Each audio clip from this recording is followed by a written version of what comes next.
بسم اللہ الرحمن الرحیم۔ السلام علیکم ورحمۃ اللہ۔ مریم نواز کی جانب سے جو سیاسی ڈرامے بازیاں ہیں وہ آج بھی جاری ہیں۔ حالانکہ پنجاب کے اندر اگر پرفارمنس کی بات کی جائے، کارکردگی کی بات کی جائے تو وہ نہ ہونے کے برابر ہے۔ آپ کے سامنے لوگ یہاں پر کس طرح سے مر رہے ہیں، کوئی گٹر کے اندر گر کر مارا ہے۔ اور اب یہ والا جو واقعات ہیں یہ پنجاب گورنمنٹ میں، جو کہ مریم نواز کے لیے ایک بہت بڑا سوالیہ نشان ہے۔ ہر روز ہی اس طرح کے واقعات ہو رہے ہیں پنجاب کے کسی نہ کسی شہر کے اندر، علاقے کے اندر۔ اب پنجاب کے مسائل چھوڑ کے یہ پہنچ گئی ہیں بلوچستان، اور بلوچستان میں جا کے انہوں نے 10 ارب روپے کا اعلان کر دیا۔ یہ وہ 10 ارب روپے جو کہ پنجاب کے لوگوں کا پیسہ، پاکستان کے ٹیکس پیئر کا پیسہ، اور جا کے انہوں نے وہاں پر اناؤنس کر دیا سستی شہرت کے لیے، سستے جو چیپ ٹیکٹکس استعمال کرتے ہوئے۔ لیکن پنجاب کے اندر صورتحال یہ ہے کہ ان کی کارکردگی سے لوگ بالکل بھی مطمئن نہیں، جان چھڑانا چاہتے ہیں۔ اور جس طریقے سے لوگوں نے یہاں پر تحریک چلائی ہے، سہیل آفریدی کا دورہ پنجاب کے اندر بسنت کو ریجیکٹ کر کے عمران خان کے حق میں ریلیاں نکالنا، پبلک آنا، لوگوں کا شرکت کرنا، اس کے بعد اب یہ جو ان کی جانب سے موروثی سیاست کی جا رہی ہے، لیکن یہ اب ان کے لیے بالکل فائنل نیل ان دا کافن یہ ثابت ہونے جا رہے ہیں۔ 2-3 جو بڑی ڈیولپمنٹس ہوئی ہیں۔ ایک تو یہ عمران خان نے ان کے بارے میں کہا تھا کہ یہ ہمیشہ سے موروثی سیاست کے اوپر یقین رکھتے ہیں، موروثیت کو چلاتے ہیں اور اپنے خاندان کو آگے لاتے ہیں۔ اب کیا کام کیا مریم نواز نے؟ مریم نواز کی گورنمنٹ نے جو اسحاق ڈار کے بیٹے ہیں، Ishaq Dar deputy prime minister Nawaz Sharif کے سمدھی، ان کے جو بیٹے ہیں وہ اصل میں مریم نواز کی بہن کے شوہر ہیں، یعنی کہ مریم نواز کے بہنوئی ہیں۔ ان کے بیٹے علی ڈار کے متعلق کچھ عرصہ پہلے ایک سکینڈل سامنے آیا تھا کہ وہ $100 ملین کی انہوں نے کرپٹو کرنسی پاکستان کے کھاتے سے خریدی اور ڈبو دی۔ اتنا بڑا لاس ہوا۔ یہ وہی علی ڈار جو کہ اسحاق ڈار کے بیٹے اور نواز شریف کے داماد بھی ہیں، مریم نواز کی بہن کے شوہر بھی ہیں، ہسبینڈ بھی ہیں، انہیں اب پنجاب کے اندر ایڈوائزر کے طور پر لگا دیا گیا اسپیشل انیشیٹو کی۔ یعنی کون سا ایسا انیشیٹو ہے، یہ کون سی ایسی چیز ہے، یہ کون سا ایسا کام ہے جس مقصد کے لیے علی ڈار کو لانا پڑ گیا؟ صرف خاندان کو نوازنے کے لیے، اپنی فیملی کو، اپنے خاندان کو، اپنے بچوں کو۔ آگے جنید کی بھی باری آنے والی ہے، یہ آپ نے ذہن میں رکھنا ہے، یہ پورا خاندان چلے گا۔ کہ یہ آپ کو ایک بنیادی فرق نظر آتا ہے، پہلے ذرا اس کو سمجھ لیں۔ آپ امیجن کریں کہ یہ جو اس وقت پاکستان میں 3 بڑے خاندان ہیں سیاسی طور پر اگر بات کی جائے، ایک عمران خان، دوسری جانب شریف خاندان، تیسری جانب زرداری خاندان۔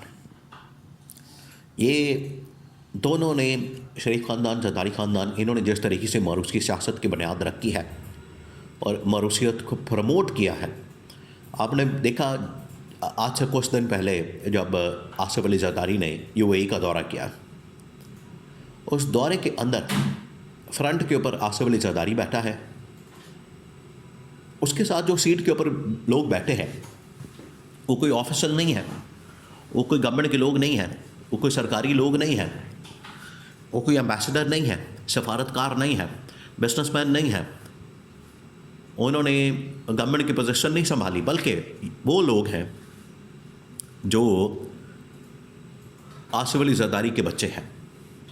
ایک میں بلاول بھٹو، پھر اس کے بعد آصفہ بھٹو، پھر اس کے بعد بختیور بھٹو، پھر بختیور کا آگے سے شوہر محمود چودھری، پھر زرداری کا دوست، پھر ایک سفارتکار بیٹھا ہوا نظر آیا۔ یہ ہے زرداری خاندان، اور کس طریقے سے انہوں نے اپنا جو پورا خاندان ہے پاکستان کے سیاست کے اندر ڈال دیا۔ بالکل اسی طریقے سے اب پنجاب کے اندر بھی ہوا۔ پنجاب کے اندر ایڈوائزر کے طور پر، مشیر کے طور پر اسحاق ڈار کے بیٹے علی ڈار کو، جو کہ نواز شریف کے داماد، مریم نواز کے بہنوئی، ان کو لگا دیا گیا۔ عوام کا یہاں پر پرسان حال کوئی نہیں، عوام بیچاری مر رہی ہے، خودکشیاں کر رہی ہے، بلوں کی وجہ سے، بے روزگاری کی وجہ سے تنگ ہے، اور مسائل اتنے زیادہ ہیں، لیکن ان کو اپنے روزگار کی پڑی ہے۔ عوام کو روزگار دینے کے بجائے اپنے خاندان کے اندر ہی روزگار بانٹ رہے ہیں۔ ان کے خاندان کے اندر اب کوئی بے روزگار نہیں بچا. کسی کے پاس فیکٹریاں، کسی کے پاس گاڑیاں، کسی کے پاس عہدے، کسی کے پاس جائیدادیں، یعنی ہر عہدے کے اوپر ان کا خاندان لگ گیا، سوائے پاکستانیوں کے، پنجاب کے لوگوں کے. یہ ان کی حالت ہے. اور اب پنجاب چھوڑ کے تو بلوچستان میں 10 ارب اناؤنس کر دینا صرف اسٹیبلشمنٹ کو خوش کرنے کے لیے اور انہیں راضی کرنے کے لیے. لیکن یہ کام نہیں چلنے والے. اب آپ ذرا ایک بات کو ذہن میں رکھیں. اس وقت جو پنجاب گورنمنٹ ہے اور اسٹیبلشمنٹ ہے یہ ایک پیج پہ نہیں. ہم ان کی آپس میں بن نہیں رہی اور جو معاملات ہیں بہت زیادہ بگڑ گئے ہیں. اور کسی وقت بھی ان کے درمیان جو علیحدگی ہے وہ ہو جائے گی. اور علیحدگی کی صورت میں یہ علیحدگی جو گورنمنٹ اسٹیبلشمنٹ، پنجاب گورنمنٹ اور اسٹیبلشمنٹ کے درمیان ہوگی، اس علیحدگی کا نتیجہ یہ نکلے گا کہ پنجاب گورنمنٹ فارغ ہو جائے گی، پنجاب گورنمنٹ گھر چلی جائے گی، پنجاب گورنمنٹ کا خاتمہ ہو جائے گا. اس وجہ سے یہ چاہتے ہیں کہ کسی طرح سے ہم بیٹھے رہیں، پیسے لگاتے رہیں، پیسے دیتے رہیں، کبھی ادھر جا کے پیسے دینا، کبھی ادھر جا کے پیسے دینا، صرف اس سوچ کے تحت، اس مقصد کے تحت کہ ہمارا اقتدار جو ہے وہ کسی طرح سے زیادہ ہو جائے. لیکن یہ معاملہ اب زیادہ چلنے والا نہیں ہے. آپ پیسے دیں، یہ وہی پاکستان کا پیسہ ہے، ٹیکس پیئر کا پیسہ، پاکستان کے عوام کا پیسہ. یہ آپ کے باپ کا پیسہ نہیں، آپ نے پلے سے نہیں دیا، آپ نے کوئی فیکٹری نہیں بیچی، آپ نے اپنی کوئی جائیداد نہیں بیچی، آپ نے کوئی لندن کا فلیٹ نہیں بیچا جو بیچ کے تو آپ بلوچستان کے لوگوں کو پیسہ دے کے اور اپنی تعریف کروا لیں. یہ نہیں ہوگا. تو اسٹیبلشمنٹ کو پتہ ہے اس بات کا. اسی وجہ سے آپ دیکھیں کہ رانا ثناء اللہ کو بھی لاہور کے اندر، اب لاہور کے باہر نکلنا، کسی جگہ پر پبلک پلیس کے اندر، عوام کے اندر نکلنا ان کے لیے پاسبل نہیں ہے. یہ جائیں گے لوگ آگے سے ان کا جو جوتیوں سے استقبال کریں گے، نعروں سے استقبال جو کریں گے، ان کے حق میں نہیں، ان کے خلاف. اس کی پہلی جو جھلک ہے، پہلی جو ہائی لائٹ ہے وہ آپ نے دیکھی رانا ثناء اللہ کے خلاف جس طریقے سے لوگوں نے شٹ اپ کال دی. اور یہی حال مریم نواز کا ہے.